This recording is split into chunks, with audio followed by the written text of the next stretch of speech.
যার মধ্যে কোরআনের জ্ঞান নাই, যার মধ্যে হাদিসের জ্ঞান নাই, সে কোনোদিন মানুষ হতে পারে না। কথা বলেন ঠিক কিনা? বর্তমান জামানার মধ্যে দেখা যাচ্ছে যে কিছু কিছু মানুষ বলে যে আওয়ামী লীগ থাকাকালে তো আমরা তাফসির মাহফিলের অনুমতি দিয়েছি, আমরা যদি ক্ষমতায় যেতে পারি অনুমতিই তো দেব না। তোমাদের মুখে ঝাড়ু পড়বে, ঝাড়ু ছাড়া আর কিছু পড়বে না। কথা বলেন ঠিক কিনা? তোমাদেরকে শিক্ষা নেওয়া উচিত হাসিনার থেকে, ওবায়দুল কাদেরের থেকে তোমাদের শিক্ষা নেওয়া উচিত। যেইভাবে বাংলার জমিন থেকে বিদায় নিয়েছে, একটা দৃষ্টান্তমূলক একটা কথা। কোনোদিন মানুষ ভাবে নাই এই হাসিনা কোনোদিন ক্ষমতা ছাড়বে, কোনোদিন ভাবে নাই। কিন্তু আল্লাহ পাক এমন ভাবে অপমান করেছে, এমন লাঞ্ছিত করছে, বাংলার জমিন থেকে বিদায় হয়েছে, দুপুরের খানা পর্যন্ত খাইতে পারে নাই। কথা বলেন ঠিক কিনা? হাসিনা ক্ষমতা থেকে বিদায় নেওয়ার একটাই কারণ, আলেমদের সঙ্গে বেয়াদবি করেছে, আলেমদের সঙ্গে গাদ্দারি করেছে, আলেমদেরকে মিথ্যা অপবাদ দিয়েছে, জেলখানার মধ্যে অত্যাচার করেছে, জুলুম করেছে, নির্যাতন করেছে। এই কারণে বাংলার জমিন থেকে বিদায় নিয়েছে। কথা বলেন ঠিক কিনা? যে আলেম শিরিকের বিরুদ্ধে কথা বলছে, হারামের বিরুদ্ধে কথা বলছে, ভাস্কর্য, এই জন্য আল্লামা মামুনুল হককে 3 থেকে 3.5 বছর 4 বছর যাবত জেলখানার মধ্যে মিথ্যা অপবাদ দিয়ে বন্দী করে রাখছিল। শুধু তাই নয়, এই বাংলার জমিনে 50 থেকে 55 বছর যে ব্যক্তি তাফসীর করছে, আমি কওমি বুঝি না, আমি আলিয়া বুঝি না, আমি সরমলাই বুঝি না, আমি জামাত বুঝি না, সমস্ত আলেম তাকে ভালোবাসে, মুসলমানরা ভালোবাসে, হিন্দুরা ভালোবাসে। সেই আলেমকে মিথ্যা অপবাদ দিয়ে সেই আলেমকে 12 থেকে 13 বছর জেলখানার মধ্যে বন্দী করে রাখছে। আর তোমরা কিছু বিএনপি যদি সতর্ক যদি না হও, আলেমদের সঙ্গে যদি খারাপ ব্যবহার করো, কোরআনের সঙ্গে যদি বাজে মন্তব্য করো, তোমাদেরকে বাংলার মুসলমান ঝাড়ু পিটা করে বিদায় করবে। কথা বলেন ঠিক কি? তোমরা পৃথক হয় না, তোমরা একটি দলে সংঘবদ্ধভাবে থাকবে। আমার আল্লাহ কোরআনুল কারীমের মধ্যে রাখতে বলেন, ইন্নাল্লাহা ইউহিব্বুল্লাযীনা ইউকাতিলুনা ফি সাবিলিহি সাফফান কাআন্নাহুম বুনিয়ানুম মারসুস। আল্লাহু আকবার। আল্লাহ রাখতে বলেন, ইন্নাল্লাহা ইউহিব্বুল্লাযীনা ইউকাতিলুনা ফি সাবিলিহি সাফফান কাআন্নাহুম বুনিয়ানুম মারসুস। আল্লাহ রাখতে বলেন, আমি আল্লাহ তাদেরকে ভালোবাসি, আমি আল্লাহ তাদেরকে মহব্বত করি যারা সীসা ঢালা পাচিরের ন্যায় মজবুত হয়ে দ্বীনের পথে, ইসলামের পথে, আল্লাহর রাস্তায় জিহাদ করে। কথা বলে, এই মা বাবার বদদুয়ার কারণে ফিরাউন হয়ে গেছে। মা বাবার বদদুয়ার কারণে আবু জাহেল হয়ে গিয়েছে। মা বাবার দোয়ার কারণে মানুষ ভালো হয়, মা বাবার দোয়ার কারণে মানুষের চরিত্র ভালো হয়, মা বাবার দোয়ার কারণে মানুষ আলেম হয়, মা বাবার দোয়ার কারণে মানুষ বক্তা হয়, মা বাবার দোয়ার কারণে মানুষ বড় বড় আলেম হয়ে যায়। আর যার মা বাবার দোয়া নাই, সে আখিরাতেও ধ্বংস, দুনিয়াতেও ধ্বংস। কথা বলেন ঠিক কিনা? নাহমাদুহু ওয়া নাস্তাঈনুহু ওয়া নাস্তাগফিরুহু ওয়া নু'মিনু বিহি ওয়া নাতাওয়াক্কালু আলাইহি ওয়া নাউযু বিল্লাহি মিন শুরুরি আনফুসিনা ওয়া মিন সাইয়্যাতি আ'মালিনা। من يهده الله فلا مضل له ومن يضلله فلا هادي له ونشهد أن لا إله إلا الله وحده لا شريك له ونشهد أن سيدنا وسندنا وحبيبنا ومولانا محمدا عبده ورسوله الذي أرسله بالحق بشيرا ونذيرا وداعيا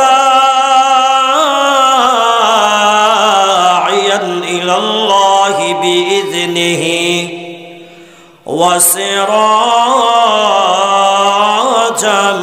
منيرا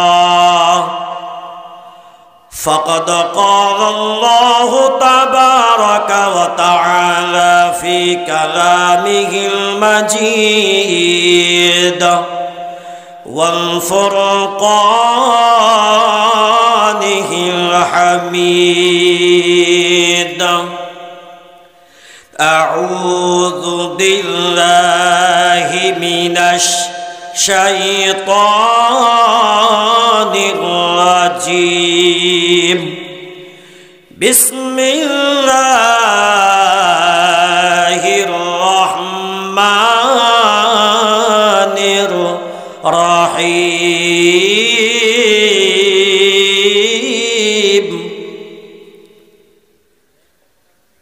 وإذا قرئ القرآن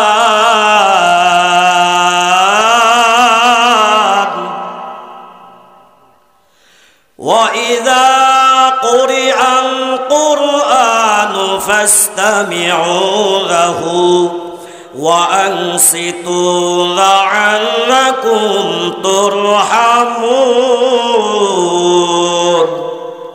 صدق الله العظيم وقال رسول الله صلى الله عليه وسلم تركت فيكم أمرين لن تضلوا ما تمسكتم بهما كتاب الله وسنة رسوله أو كما قال عليه الصلاة والسلام আমরা কিন্তু এই গত 16 বছর যাবত কিন্তু উলামায়ে কেরাম কিন্তু হক আদায় করে কোরআনের মাহফিলে কিন্তু বয়ান করতে পারে নাই, কিন্তু আল্লাহ পাক আমাদেরকে সুযোগ করে দিয়েছে। এই জন্য কোরআনের কথা হক আদায় করেই বলতে হবে, কথা বলেন ঠিক কিনা?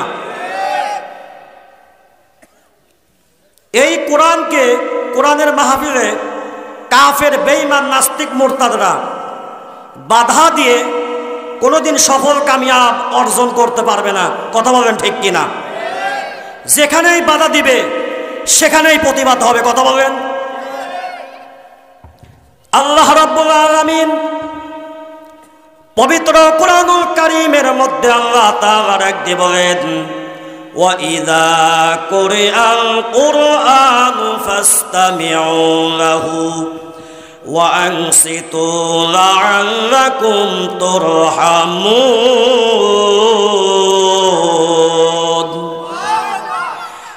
আল্লাহ তাআলা রাখতে বলেন যেখানে এই কোরআনুল কারীমের তেলাওয়াত করা হয়, যেখানে এই কোরআনুল কারীমের আয়োজন করা হয়, কোরআনুল কারীমের তাফসীর করা হয়, যেখানে এই কোরআনুল কারীমের ব্যাখ্যা করা হয়, যেখানে এই কোরআনের আলোচনা করা হয়, কোরআন তেলাওয়াত করা হয়, তোমরা সেখানে মনোযোগ সহকারে শ্রবণ করো। যদি আমি আপনি যদি মনোযোগ সহকারে যদি কোরআনের ব্যাখ্যা, কোরআনের তেলাওয়াত যদি শুনতে পারি, আমার আল্লাহ ডাক দিয়ে বলেন আমি আল্লাহ ওই বান্দার প্রতি রহমত দান করব। জোরে কোন সুবহানাল্লাহ, আর একটু জোরে কোন সুবহানাল্লাহ। আল্লাহ তাআলা কোরআনুল কারীমের মধ্যে ডাক দিয়ে বলেন وقال الذين كفروا لا تسمعوا لهذا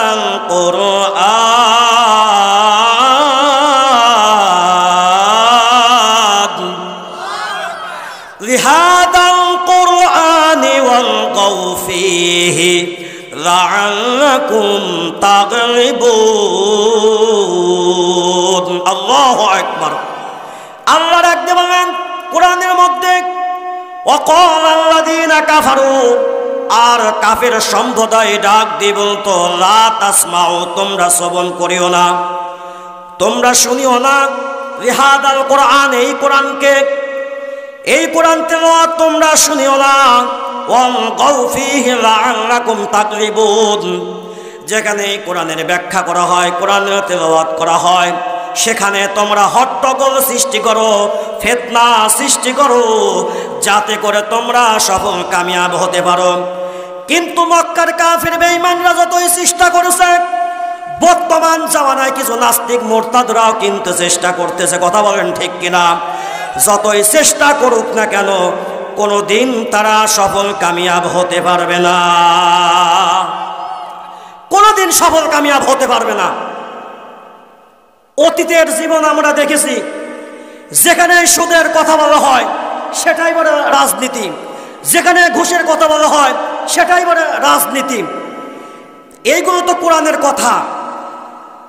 কোরআনের কথা বলতে গিয়ে যদি বাধা দেয়, এরা তো মানুষ হতে পারে না, এরা হচ্ছে কি কুকুরের থেকেও খারাপ, চতুষ্পদ জন্তুর থেকেও খারাপ, কথা বলেন ঠিক কিনা? যারা কোরআনকে নিয়ে ব্যঙ্গ করে, কোরআন সম্পর্কে যারা বাজে মন্তব্য করে, যেখানে কোরআনের তেলাওয়াত করা হয় সেখানে যারা বাধা দেয়, এরা মানুষ হতে পারে না, কথা বলেন ঠিক কিনা? মানুষ বংশগত মায়ের পেট থেকে জন্ম নিলে ওটা মানুষ বলে না। যার মধ্যে কোরআনের জ্ঞান নাই, যার মধ্যে হাদিসের জ্ঞান নাই, সে কোনোদিন মানুষ হতে পারে না, কথা বলেন ঠিক কিনা? বর্তমান জামানার মধ্যে দেখা যাচ্ছে যে কিছু কিছু মানুষ বলে যে আওয়ামী লীগ থাকাকালে তো আমরা তাফসির মাহফিলের অনুমতি দিয়েছি, আমরা যদি ক্ষমতায় যেতে পারি অনুমতিই তো দেব না। তোমাদের মুখে ঝাড়ু পড়বে, ঝাড়ু ছাড়া আর কিছু পড়বে না, কথা বলেন ঠিক কিনা? তোমাদেরকে শিক্ষা নেওয়া উচিত হাসিনার থেকে, ওবায়দুল কাদেরের থেকে তোমাদের শিক্ষা নেওয়া উচিত। যেইভাবে বাংলার জমিন থেকে বিদায় নিয়েছে, একটা দৃষ্টান্তমূলক একটা কথা। কোনোদিন মানুষ ভাবে নাই এই হাসিনা কোনোদিন ক্ষমতা ছাড়বে, কোনোদিন ভাবে নাই। কিন্তু আল্লাহ পাক এমন ভাবে অপমান করেছে, এমন লাঞ্ছিত করছে, বাংলার জমিন থেকে বিদায় হয়েছে, দুপুরের খানা পর্যন্ত খাইতে পারে নাই, কথা বলবেন ঠিক কিনা?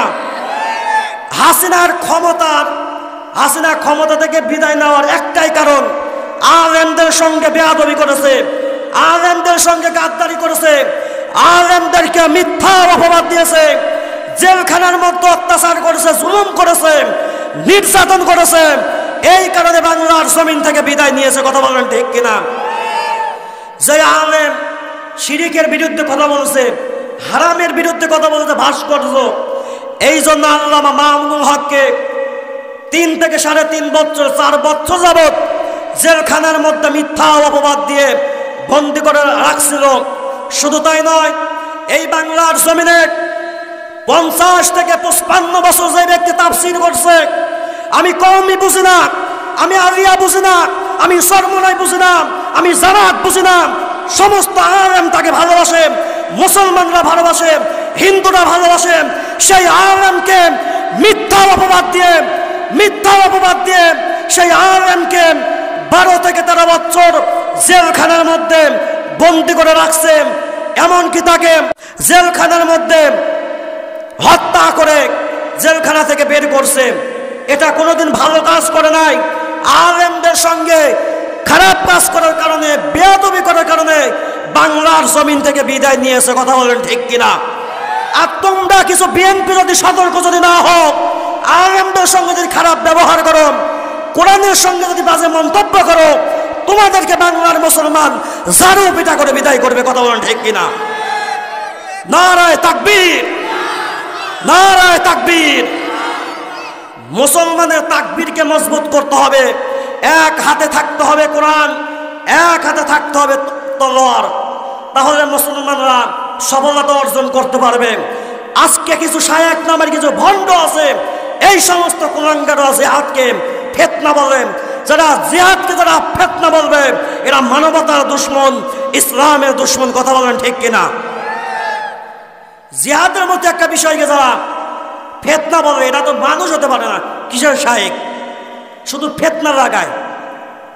আমিন জোরে পড়তে হবে কি পড়তে হবে না, হাত কোথায় বাঁধতে হবে, এরে ভাই হাত যদি বুকেও বাঁধা যায় নামাজ হবে, হাত যদি ছেড়ে দেওয়া হয় নামাজ হবে, সমস্যা নাই। আমিন আস্তে বলারও হাদিস বুখারীতে আছে, জোরে বলারও হাদিস বুখারীতে আছে।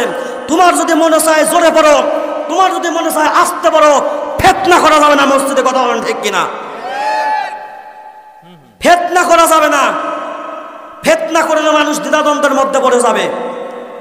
অনেক মানুষ আছে কোরআন তেলাওয়াত অসহি, কোরআন তেলাওয়াত শুদ্ধ নাই, কিন্তু ফতোয়া দিয়ে বেড়ায়, এই হুজুরে অমুক কাজ করে, এই হুজুরে এই করে সেই করে। ও হুজুরদের ভুল ধরতে প্রস্তুত, কিন্তু নিজের তলা ঠিক নাই যে আমার কোরআন তেলাওয়াত সহি নাই। যেই ব্যক্তির কোরআন তেলাওয়াত সহি নাই তার নামাজই হয় না। তে আমিন আস্তে আর জোরে কি নিয়ে? মুসলমান ভাইরারে আমার গভীর মনোযোগ দিয়ে শুনবেন। আল্লাহ রাব্বুল আলামিন কোরআনের মধ্যে রাখতে বলেন, ওয়া'মুর আহলাকা বিস-সালাতি ওয়াসতাবির আলাইহা লা নাসআলুকা রিজকান নাহনু নারযুকুক ওয়াল আকিবাতু লিত-তাকওয়া। আল্লাহ তাআলা ডাকতে বলেন, নবী হে, আপনি আপনার পরিবারের লোকদেরকে নামাজের হুকুম দিন, নামাজের আদেশ দিন। ওয়াসতাবির আলাইহা, নবী গো আপনিও এই নামাজের উপর ইস্তেকামাত থাকুন, নামাজের পাবন্দি করুন। আমার আল্লাহ নবীকে ডাক দিয়ে বলেন, নবী গো আপনি আপনার পরিবারের লোকদেরকে নামাজের হুকুম দেন, আদেশ করুন, এবং আপনি নিজেও এই নামাজের উপর পাবন্দি করুন, নামাজের উপর ইস্তেকামাত করুন। আল্লাহ তাআলা ডাক দিয়ে বলেন, হে নবী আপনাকে আমি রিজিক দেই, আমি আল্লাহ আপনার কাছ থেকে রিজিক চাই না। ওয়াল আকিবাতু লিত-তাকওয়া, আর মুত্তাকিনদের রয়েছে শুভ পরিণাম। জোরে কোন সুবহানাল্লাহ। এই নামাজ সম্পর্কে আল্লাহ তাআলা কোরআনুল কারীমের মধ্যে ডাক দিয়ে বলেন, এই নামাজ পড়লে মানুষ মুত্তাকি হতে পারবে, এই নামাজ পড়লে মানুষ পরহেজগার হতে পারবে, তাকওয়াবান হতে পারবে। যদি কোনো ব্যক্তি যদি নামাজ যদি না পড়ে, সে কোনোদিন তাকওয়াবান হতে পারবে না, পরহেজগার হতে পারবে না। কথা বলেন ঠিক কিনা? মুত্তাকিনদের সম্পর্কে আল্লাহ কোরআনুল কারীমের মধ্যে ডাক দিয়ে বলেন, আল্লাযীনা ইউমিনুনা বিল গায়বি ওয়া ইউকিমুনাস সালাতা ওয়া মিম্মা রাযাকনাহুম ইউনফিকুন। আল্লাহ ডাকতে বলেন, যারা অদৃশ্যের প্রতি ঈমান আনছে, গায়বের প্রতি যারা ঈমান আনছে, আল্লাহ তাআলা ডাকতে বলেন ওয়া ইউকিমুনাস সালাতা, দ্বিতীয় নম্বরে যারা নামাজ কায়েম করেছে, নামাজ প্রতিষ্ঠা করেছে, নামাজ কায়েমের যারা আন্দোলন করেছে, ওয়া ইউকিমুনাস সালাতা ওয়া মিম্মা রাযাকনাহুম ইউনফিকুন, আর আমি আল্লাহর পক্ষ থেকে যে রিজিক দিয়েছি সেই রিজিক থেকে দান করেছে। জোরে কোন সুবহানাল্লাহ।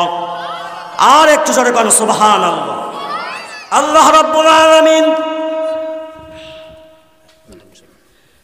এই নামাজ সম্পর্কে কোরআনুল কারীমের মধ্যে রাখতে বলেন, ইন্নাস সালাতা তানহা আনিল ফাহশাই ওয়াল মুনকার ওয়া লাযিকরুল্লাহি আকবার ওয়াল্লাহু ইয়ালামু মা তাসনাউন। জোরে কোন আল্লাহু আকবার।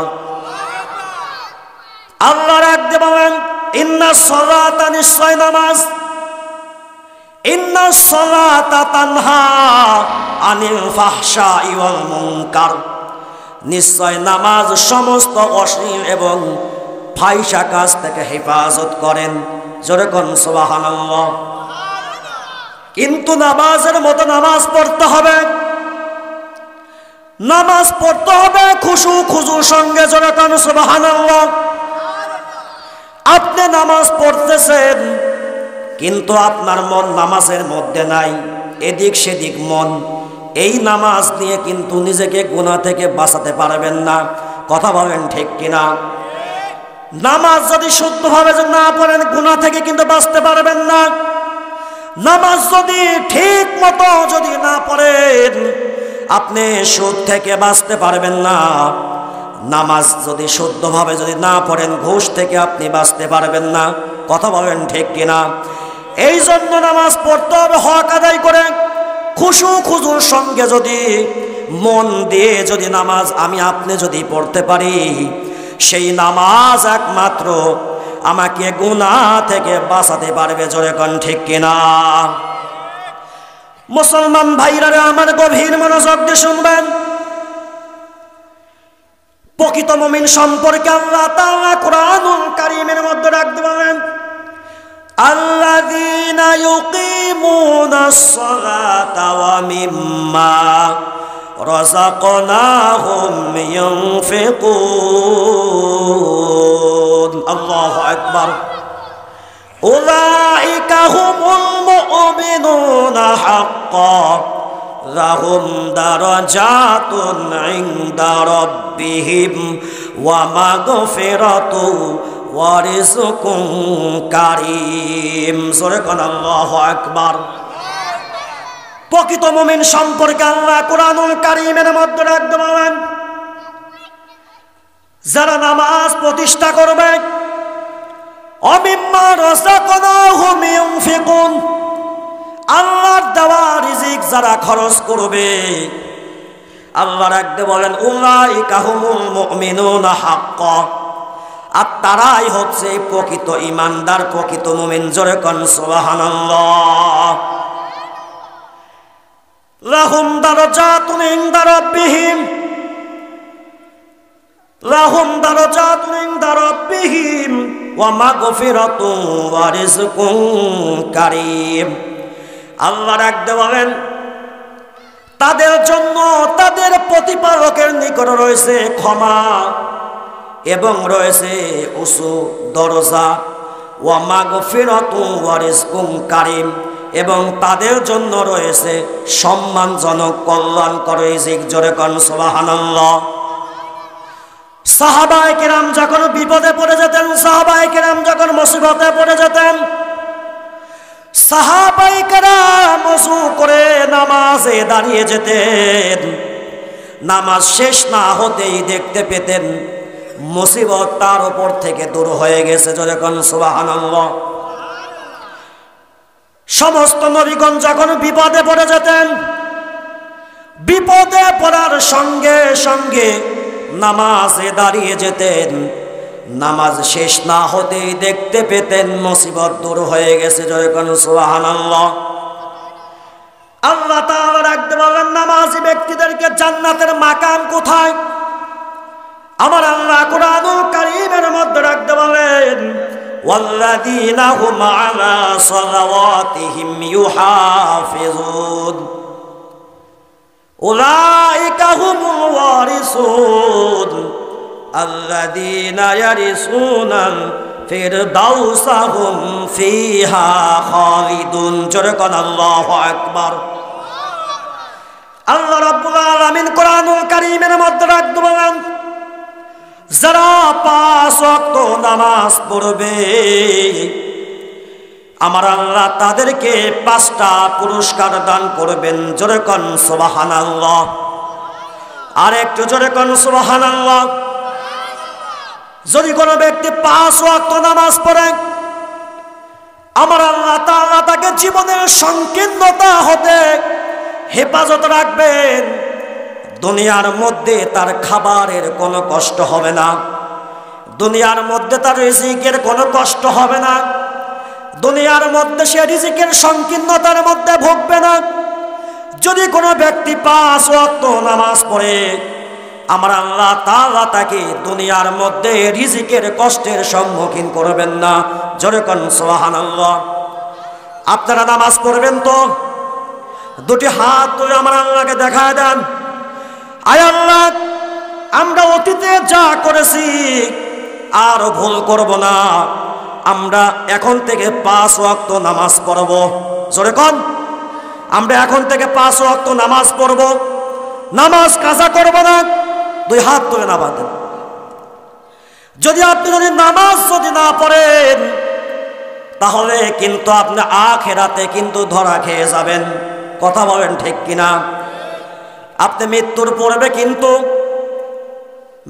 পূর্বে যদি আপনি নামাজ না পড়েন তাহলে কিন্তু আপনার মৃত্যুর সময় কিন্তু এই জবান শুকে যাবে। আপনি যতই পানি পান করেন আপনার কিন্তু এই অন্তর কিন্তু ঠান্ডা হবে না। মুসলমান ভাইরা আমার গভীর মনোযোগ দিয়ে শুনবেন, যেই ব্যক্তি 5 ওয়াক্ত নামাজ পড়বেন, আল্লাহর নবী হাদিসের মধ্যে বলেন, নবী আমার হাদিসের মধ্যে বলেন, তাকে ডান হাতে আমল দেওয়া হবে। জোরে কোন সুবহানাল্লাহ, জোরে কোন সুবহানাল্লাহ। আর যে ব্যক্তি 5 ওয়াক্ত নামাজ পড়বে বিনা হিসাবে, আমার আল্লাহ তাকে জান্নাতের মধ্যে দিয়ে দিবেন। জোরে কোন সুবহানাল্লাহ। যেই ব্যক্তি 5 ওয়াক্ত নামাজ পড়বে, আল্লাহর নবী হাদিসের মধ্যে বয়ান করেন, তার কবরের আযাব আমার আল্লাহ মাফ করে দিবেন। জোরে কোন সুবহানাল্লাহ। আর পুলসিরাত বিদ্যুতের গতির ন্যায় পার হয়ে যাবে। জোরে কোন সুবহানাল্লাহ।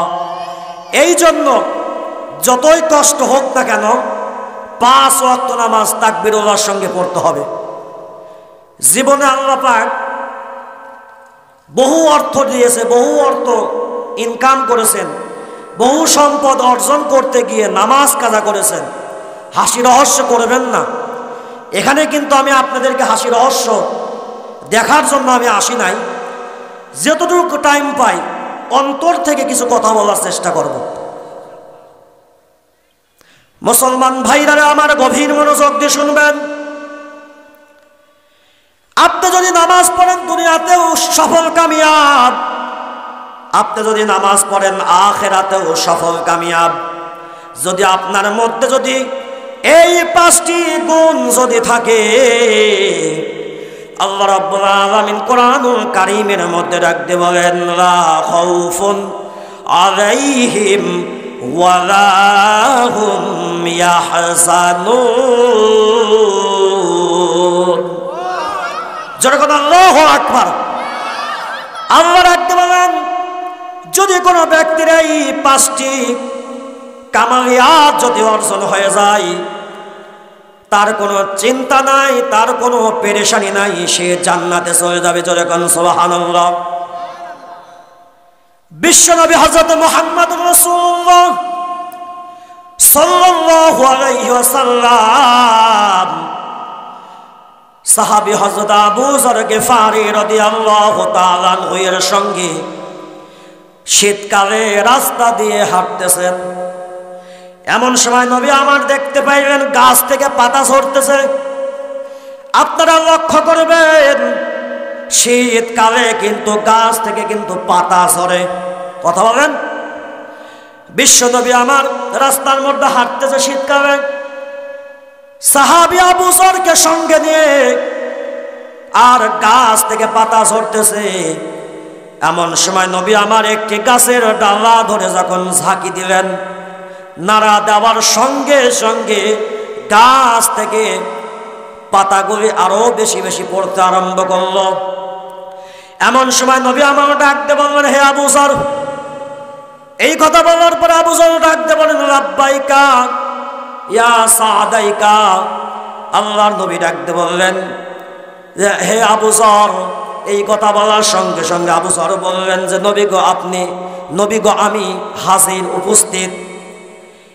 নবী আমার ডাকতে বললেন, সাহাবী আবু যর শোনো, যদি কোনো ব্যক্তি 5 ওয়াক্ত নামাজ আল্লাহর সন্তুষ্টির জন্য যদি আদায় করে, আমার আল্লাহ তাআলা ডাকতে বলেন, যেই রকম ভাবে গাছের পাতাগুলি ঝরে পড়তেছে, তেমনি ভাবে বান্দার জীবনের সমস্ত গুনাহ ঝরে পড়বে, জীবনের সমস্ত গুনাহ মাফ হয়ে যাবে। জোরে কোন সুবহানাল্লাহ। আর একটু জোরে কোন সুবহানাল্লাহ। যদি 5 ওয়াক্ত নামাজ যদি পড়তে পারেন, জীবনের সমস্ত গুনাহ আমার আল্লাহ মাফ করে দিবে। জোরে কোন সুবহানাল্লাহ। মুসলমান ভাইরা আমার গভীর মনোযোগ দিয়ে শুনবেন, এই নামাজ সম্পর্কে কোরআনুল কারীমের মধ্যে অসংখ্য জায়গায় এই নামাজ সম্পর্কে আমার আল্লাহ কোরআনুল কারীমের মধ্যে মানুষকে সতর্ক করে দিয়েছেন। কিন্তু মানুষ দুনিয়াতে আসার পরে সেই আমার আল্লাহকে ভুলে গিয়েছে, আল্লাহর ইবাদত করতে চায় না। আমার আল্লাহ ডাক দিয়ে বলেন, মা খালাকুতুল জিন্না ওয়াল ইনসা ইল্লা লিয়াবুদুন।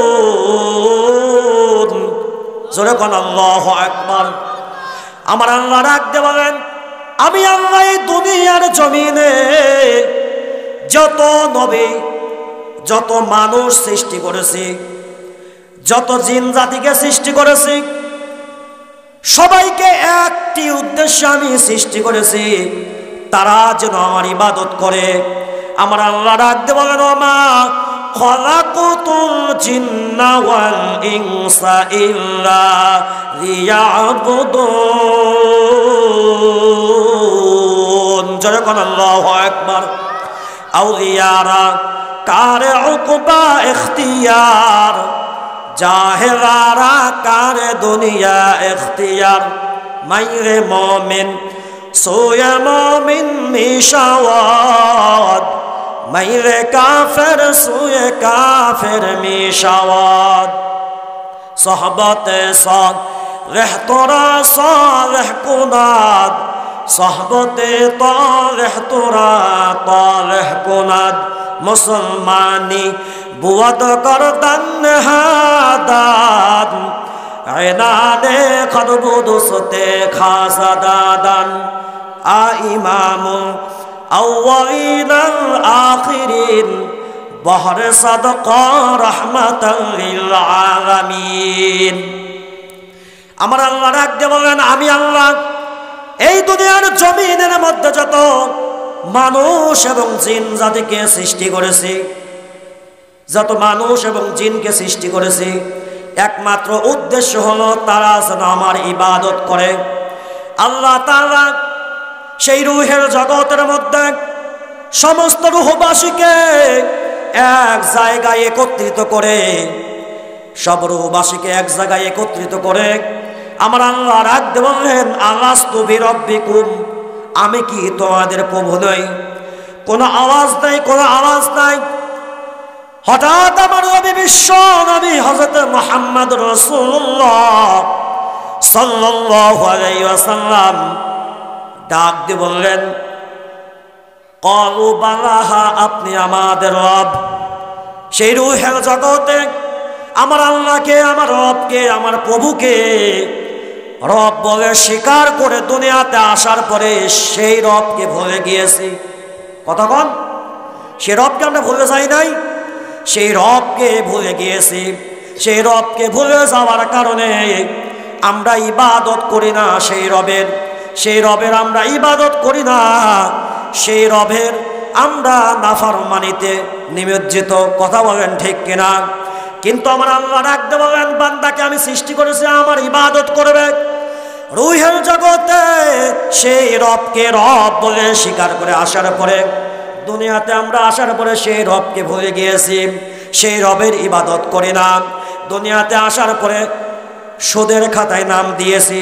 কথা বলেন, আমরা সুদের মধ্যে আছি, আমরা ঘুষের মধ্যে আছি, আমরা সমস্ত অশ্লীল ফায়সা কাজের মধ্যে আছি।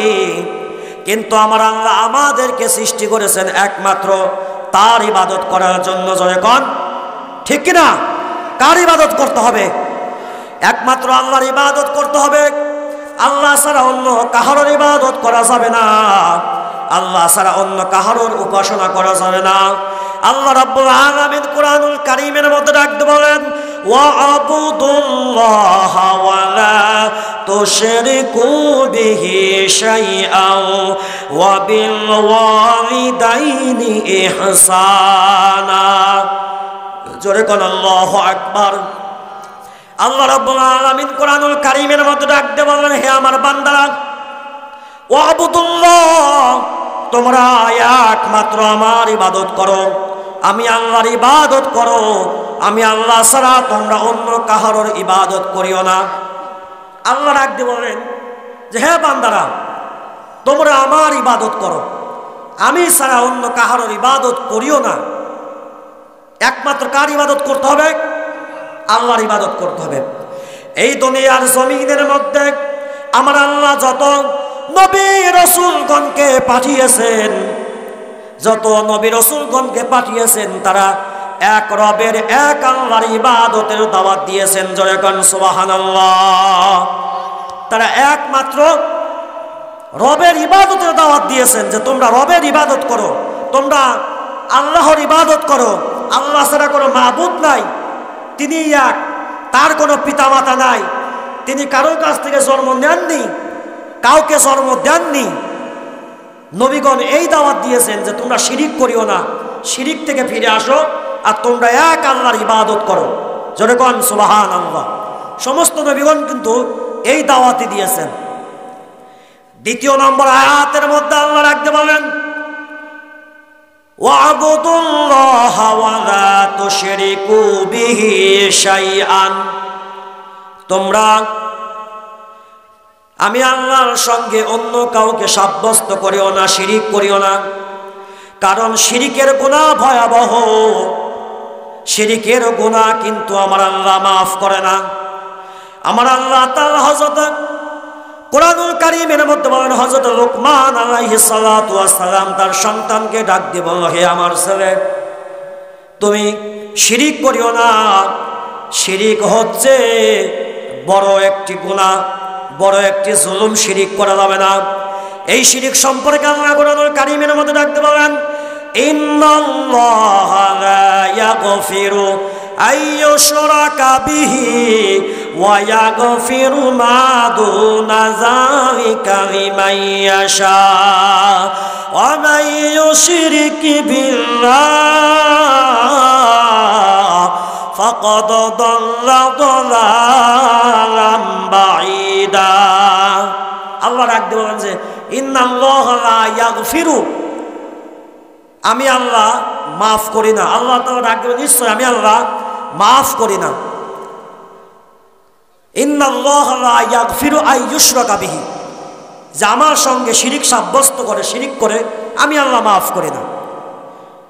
এই শিরিক ছাড়া যত গুনাহ আছে, যত পাপ আছে, যদি আপনি যদি তওবা করেন, আমার আল্লাহ কিন্তু মাফ করে দিবে। যদি কোন সুবহানাল্লাহ। এই জন্য শিরিক করা যাবে না। আমার আল্লাহ কোরআনুল কারীমের মধ্যে রাখতে বলেন, অবিল ওয়ালিদাইনি ইহসানা, আর তোমরা পিতা মাতার সঙ্গে ভালো ব্যবহার করো। জোরে কোন সুবহানাল্লাহ। আপনাদের মধ্যে সবাই তো পিতা মাতার সঙ্গে ভালো ব্যবহার করেন। আজকের থেকে ওয়াদা করেন যে পিতা মাতার সঙ্গে আর খারাপ ব্যবহার করব না। পিতা মাতার সঙ্গে যদি খারাপ ব্যবহার যদি করেন, ঈমান নিয়ে মৃত্যু হওয়া কিন্তু খুব কঠিন ব্যাপার। ঈমান নিয়ে মৃত্যু হওয়া কিন্তু কঠিন ব্যাপার। নবীজির সাহাবী হযরত আলকামা রাদিয়াল্লাহু তাআলা আনহু, সেই সাহাবী মৃত্যুর সময় ঘনিয়ে আসছে। সাহাবায়ে কেরাম কালেমার তালকিন দিচ্ছে, কিন্তু তার জবানে কালেমা আসে না, কালেমা সে পড়তে পারতেছে না। এমন সময় সাহাবায়ে কেরাম বিশ্বনবী হযরত মুহাম্মদুর রাসূলুল্লাহ সাল্লাল্লাহু আলাইহি ওয়াসাল্লামের কাছে উপস্থিত হয়ে গেলেন। সাহাবায়ে কেরামদের মধ্যে নবীজির মুয়াজ্জিন সাহাবী হযরত বেলাল রাদিয়াল্লাহু তাআলা আনহু আমার নবীজির সামনে উপস্থিত হয়ে ডাক দিয়ে বললেন, নবী গো, আপনার সাহাবীদের মধ্যে হযরত আলকামা রাদিয়াল্লাহু তাআলা আনহুর মৃত্যুর সময় ঘনিয়ে আসছে। আমরা তাকে কালেমার তালকিন করাচ্ছি, কিন্তু সে কালেমা পড়তে পারে না। এমন সময় বিশ্বনবী হযরত মুহাম্মদুর রাসূলুল্লাহ এই কথা শোনার পরে নবী আমার আলকামার বাড়িতে চলে গেলেন।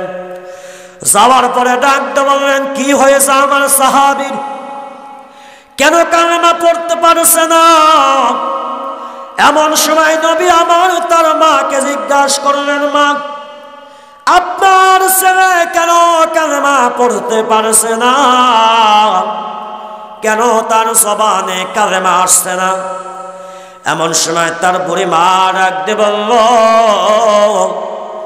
আমার বাবা, আমার ছেলে তার নিজের স্ত্রীর কথা মতো কাজ করত, স্ত্রীর কথা শুনে আমার উপর প্রহার করত, আমাকে মারপিট করত, আমাকে কষ্ট দিত। এই কথা শোনার পরে বিশ্ব নবী হযরত মুহাম্মদুর রাসূলুল্লাহ সাল্লাল্লাহু আলাইহি ওয়াসাল্লাম ডাক দিয়ে বললেন, সাহাবায়ে কেরাম, তোমরা কাঠ খড়ি জোগাড় করে নিয়ে আসো। কাঠ খড়ি জোগাড় করে নিয়ে আসার কথা বললেন। এমন সময় নবী ডাক দিয়ে বললেন, মা, আপনি কি আপনার সন্তানকে মাফ করে দিবেন? এইবার বুড়িমা ডাক দিয়ে বলল, না, আমার সন্তানকে আমি মাফ করব না, কারণ আমার সন্তান আমার সঙ্গে অনেক খারাপ ব্যবহার করেছে, আমার সঙ্গে অনেক জুলুম করেছে, অত্যাচার করেছে, আমার সন্তানকে আমি মাফ করব না। নবী আমার সাহাবীদেরকে ডাক দিয়ে বললেন, সাহাবীরা, তোমরা কাঠ খড়ি নিয়ে আসো, আগুন জ্বালিয়ে আমার সাহাবীকে দুনিয়ার থেকে পুড়িয়ে দেব, কারণ এই অবস্থায় যদি আমার সাহাবী মারা যায়, জাহান্নামের আগুন কিন্তু জ্বলতেছে। এই কথা শোনার পরে হযরত আলকামা রাদিয়াল্লাহু তাআলা আনহুর মা ডাক দিয়ে বললেন, নবী গো, আমার সন্তানকে আগুনে জ্বালাতে হবে না, পোড়াতে হবে না, আমার সন্তানকে আমি মাফ করে দিলাম। জোরে কোন সুবহানাল্লাহ, আর একটু জোরে কোন সুবহানাল্লাহ। এবার যখন মাফ করে দেওয়া হলো, মাফ করে দেওয়ার পরে এমন সময় নবীজির সাহাবীর ইন্তেকাল হয়ে গেল। জোরে কোন সুবহানাল্লাহ। মা যদি মাফ করে দেয়, বাবা যদি মাফ করে দেয়, ওই ব্যক্তি কিন্তু আখিরাতের ময়দানে ধরা খাবে না। আর মা বাবাকে যদি কষ্ট দেওয়া হয়, মা বাবাকে যদি কষ্ট দেওয়া হয়, মা বাবার সঙ্গে খারাপ ব্যবহার যদি করা হয়, তোমার মা তোমাকে কত কষ্ট করে দুনিয়ার জমিনের মধ্যে আনছে। মা যখন মায়ের পেটে যখন আপনি যখন দুনিয়ার মধ্যে এসেছিলাম, আসার পরে মা কিন্তু খুব কষ্ট করেছে, না খেয়ে থাকছে, 10 মাস 10 দিন কষ্ট করে দুনিয়ার মধ্যে আপনাকে আনছে। আনার পরে আপনি যদি মা বাবার সঙ্গে যদি খারাপ ব্যবহার করি, ওই মা বাবা কিন্তু কষ্ট পায়। মাকে যদি আপনি বলেন বুড়ি, আর বাবাকে যদি আপনি বলেন বুড়া, এই কথা শোনার পরে মা বাবা কত কষ্ট পায় জানেন? মা বাবার কষ্টে বুকটা ফেটে যায়। মা বাবার সঙ্গে খারাপ ব্যবহার করবেন না। আপনারা যারা মা বাবার সঙ্গে খারাপ ব্যবহার করেন, তারা বাড়িতে গিয়ে বলবেন, মা, আমার ভুল হয়ে গেছে, বাবা, আমার ভুল হয়ে গেছে, আমি বুঝি নাই, আমার যদি ভুল হয়ে থাকে মা, আপনি মাফ করে দিবেন।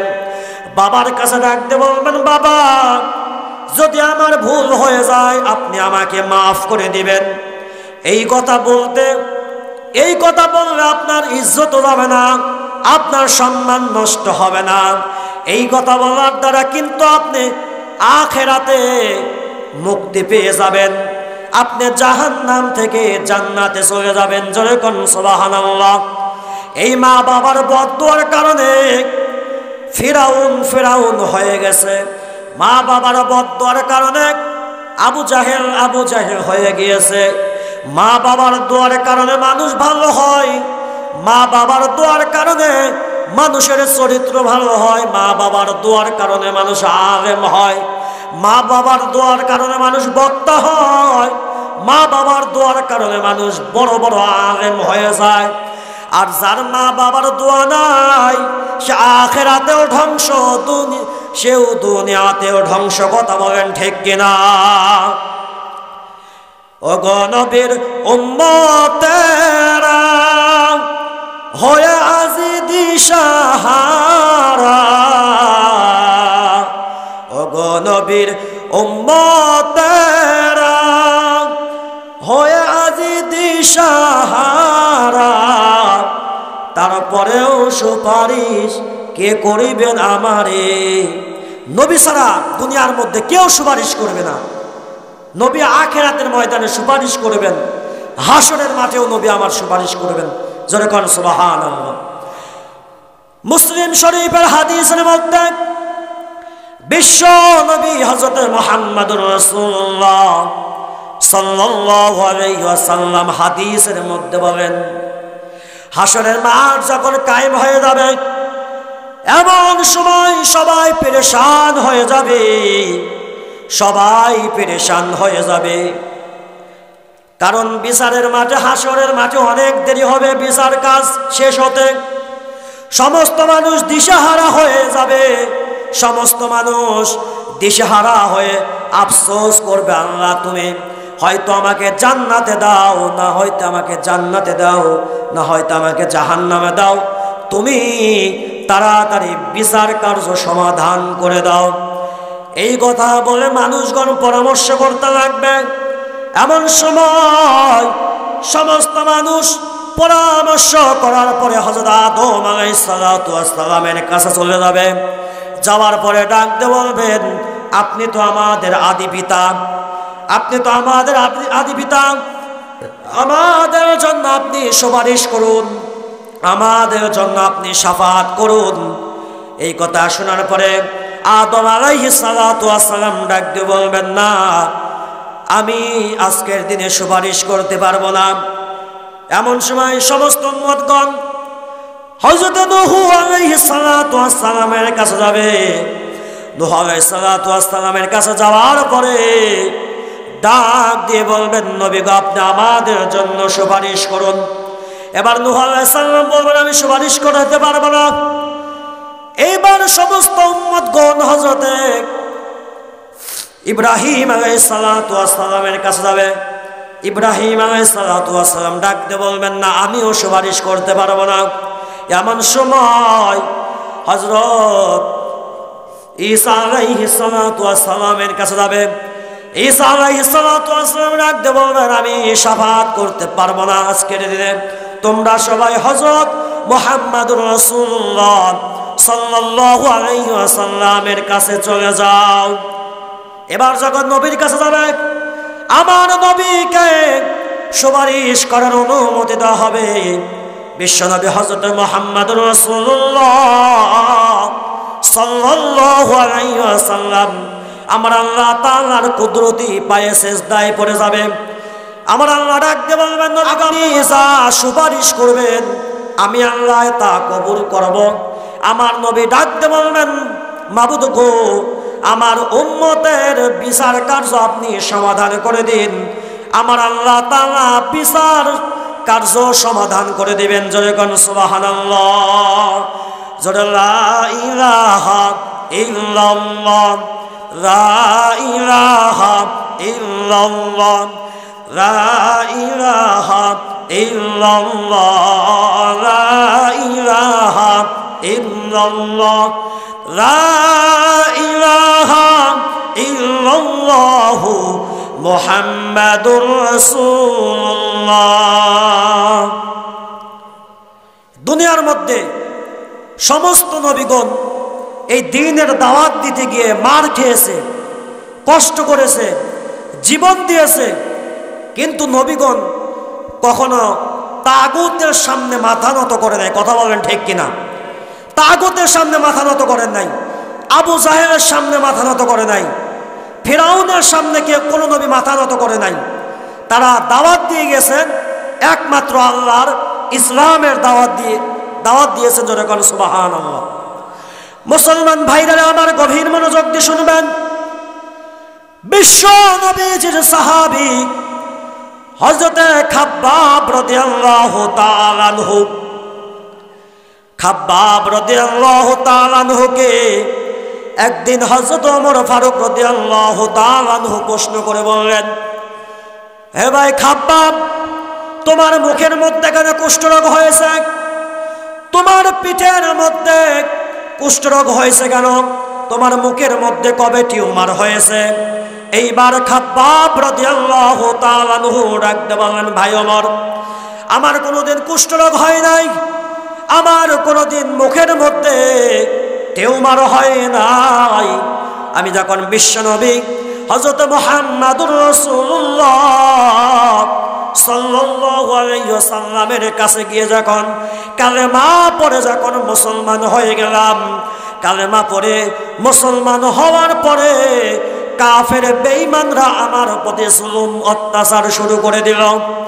মুসলমান ভাইরা আমার গভীর মনোযোগ দিয়ে শুনবেন, সাহাবায়ে কেরামদের মধ্যে অনেক সাহাবী নির্যাতনের সম্মুখীন হয়েছেন। তাদের মধ্যে হযরত বেলাল রাদিয়াল্লাহু তাআলা আনহু নির্যাতনের সম্মুখীন হয়েছেন। হযরত আম্মার রাদিয়াল্লাহু তাআলা আনহু নির্যাতনের সম্মুখীন হয়েছেন। হযরত ইয়াসিন রাদিয়াল্লাহু তাআলা আনহু নির্যাতনের সম্মুখীন হয়েছেন। নবীজির সাহাবীদের মধ্যে অনেক সাহাবী ইসলাম গ্রহণ করার কারণে নির্যাতন করেছেন, তাদের প্রতি কষ্ট দিয়েছেন।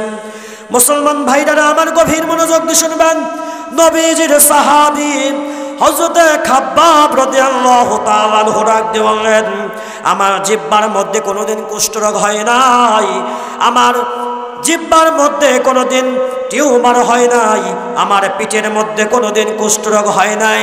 আমি যখন বিশ্বনবী হযরত মুহাম্মদুর রাসূলুল্লাহ সাল্লাল্লাহু আলাইহি ওয়াসাল্লামের কাছে গিয়ে যখন ইসলাম গ্রহণ করলাম, ইসলাম গ্রহণ করার সঙ্গে সঙ্গে মক্কার কাফের বেঈমানরা আমার প্রতি জুলুম নির্যাতন শুরু করে দিল। কেমন জুলুম নির্যাতন শুরু করে দিল? আগুনের অঙ্গারের ওপরে আমার দু হাত দু পা বেঁধে আগুনের অঙ্গারের ওপর আমাকে যখন শোয়া দেওয়া হলো, শোয়া দেওয়ার পরে আমার জিহ্বার মধ্যে কাঁটা ঢুকিয়ে দিল। কাঁটা ঢুকিয়ে দেওয়ার পরে আমি আর কোনো কথা বলতে পারি না। এমন সময় আমার পিঠ পুড়ে হাড্ডি বের হয়ে গেল, গোশত বের হয়ে গেল। আর আমার মুখের মধ্যে এক টুকরা আগুনের কয়লা যখন দিল, আমি সে আগুনের কয়লা বের করতেও পারি না, আবার আমি গিলে খাইতেও পারি না। এমন সময় আগুনের কয়লার তাপের কারণে আমার জিহ্বা পুরে টিউমারের মতো হয়ে গেছে।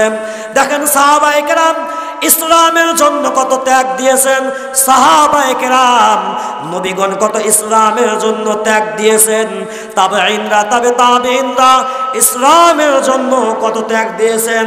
শুধু তাই নয়, আমাদের হানাফি মাযহাবের ইমাম আবু হানিফা রাহমাতুল্লাহ আলাইহি এই ইসলামের জন্য কত ত্যাগ দিয়েছেন, কত কষ্ট স্বীকার করেছেন। শুধু তাই নয়, ধীরে ধীরে আমাদের পর্যন্ত বহু আলেম, বহু উলামায়ে কেরাম ইসলামের সঠিক কথা বলার কারণে কত জুলুম, কত নির্যাতনের সম্মুখীন হয়েছেন। কত আলেম আছে দিনের পর দিন বাড়িতে থাকতে পারে নাই, কত আলেম আছে দিনের পর দিন রাতের পর রাত নিজের বাড়িতে থাকতে পারে নাই। যদি বাড়িতে থাকে তাহলে তাদেরকে অ্যারেস্ট করে জেলখানার মধ্যে আটকিয়ে রাখত। এমনও দিন কিন্তু অতীতে পার হয়ে গেছে, কথা বলেন ঠিক কিনা? আপনি যদি ইসলামের পক্ষে যদি থাকেন, ইসলামের পক্ষে যদি আপনি থাকেন, অবশ্যই আপনার প্রতি জুলুম আর নির্যাতন আসবে, কথা বলেন ঠিক কিনা? এই জুলুম আর নির্যাতনকে অপেক্ষা করে, এই জুলুম আর নির্যাতনকে সহ্য করে ইসলামের উপরে টিকিয়ে থাকতে হবে, কথা বলেন ঠিক কিনা? এই কারণে কখনো বহু মানুষের রক্ত দিতে হয়, জীবন দিতে হয়, কারাগারে থাকতে হয়, ইসলামের জন্যই তো থাকতে হবে। সাহাবায়ে কেরামও থাকছেন। সাহাবায়ে কেরামদের মধ্যে একজন সাহাবী হযরত আব্দুল্লাহ ইবনে হুযাফা রাদিয়াল্লাহু তাআলা আনহু, হযরত ওমর ফারুক রাদিয়াল্লাহু তাআলা আনহুর নেতৃত্বে রোমানদের সঙ্গে যখন যুদ্ধ শুরু হয়ে গেল, রোমানদের সম্রাট ডাক দিয়ে বলল, মুসলিম কোন সৈন্যকে তোমরা আমার কাছে নিয়ে আসো, বন্দি করে নিয়ে আসো, জীবিত অবস্থায় নিয়ে আসবে। এমন সময় আব্দুল্লাহ ইবনে হুযাফা রাদিয়াল্লাহু তাআলা আনহুকে সেই রোমান সম্রাটের নিকট যখন উপস্থিত করা হলো, এমন সময় সেই রোম সম্রাট ডাক দিয়ে বলল, তুমি যদি মুসলমান ধর্ম যদি ত্যাগ করে খ্রিস্ট ধর্ম যদি গ্রহণ করো, অর্থাৎ খ্রিস্টান ধর্ম যদি গ্রহণ করো, আমার রাজত্বের অর্ধেক রাজত্ব আমি দিয়ে দেব।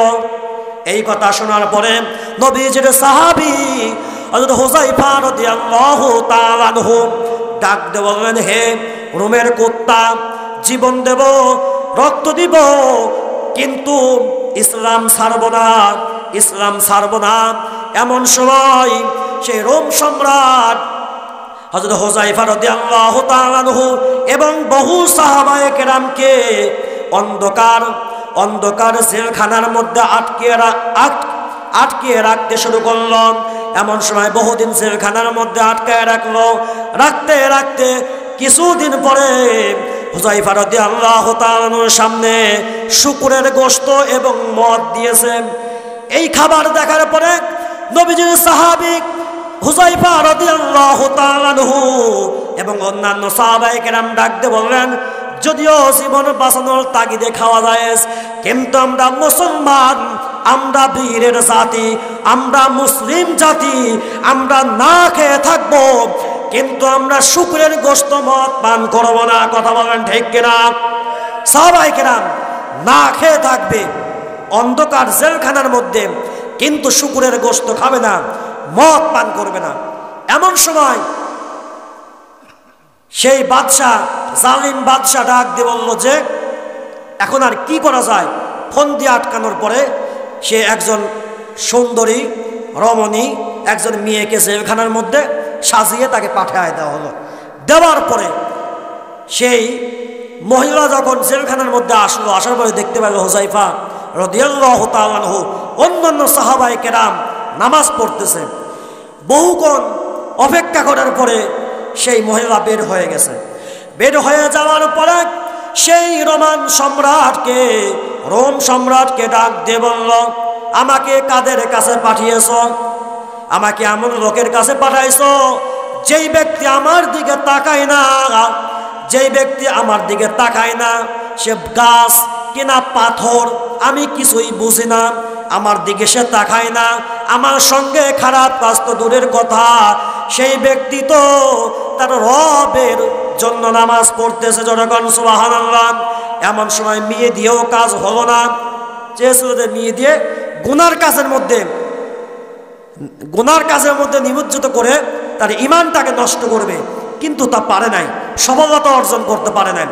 এমন সময় রোম সম্রাট তার সেনাবাহিনীদেরকে ডাক দিয়ে বলল, তোমরা তেল গরম করো।